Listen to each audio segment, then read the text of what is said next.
kaixo denoi, Ainhoa Ezeiza naiz, eta irakasle ikertzailea naiz, Gasteizko Hezkuntza eta Kirol Fakultatean, Euskal Herriko Unibertsitatean. Nire espezialitatea hizkuntzen didaktika da, eta une honetan bete-betean nabil ahozkotasunaren inguruan ikertzen eta ikasten. 2008ko udako ikastaroetan mintzolak antolatu duen ikastaro batean parte hartuko dut, ahozkotasunaren eta ahozko kultur sorkuntzaren didaktika izenekoa, uztailaren 9 eta 10 izango dena. Izenburu bitxi xamarra jarri diot hitzaldiari, irakurri behar dute bestela buruz ez dakit ondo esaten, didaktizismotik konplexutasunera, ahozkotasunera hurbiltzen, kultura herrikoien ikuspegitik. Bertan planteatu nahi nuke, ahozkotasuna ez dela ahoz esaten dena, adibidez orain egiten ari naizena, ez da berez ahozkotasuna idatzizko ereduan oinarritzen delako.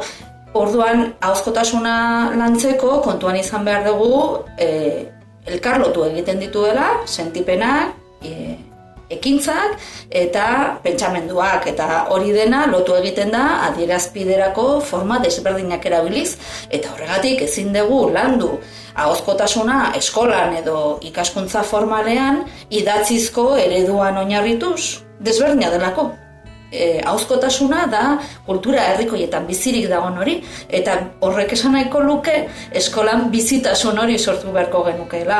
Guk planteatzen dugu bizikidetza sortu behar dela, bizikidetza giro bat sortu behar dela, ahozkotasun hori landu eta bizitu ahal izateko, eta horrek suposatzen du konplexutasunaren teorian oinarritu behar degula, ez egiturazko formetan, baizik eta konplexutasunean, eta konplexutasunaren teoria hor azkar esan da, horrek esan nahi du imperfekzioa landu behar degula, osagabetasuna, ziurgabetasuna eta zehazgabetasuna, eta hori dena dinamizatu behar dugu ahozkotasuna lantzeko.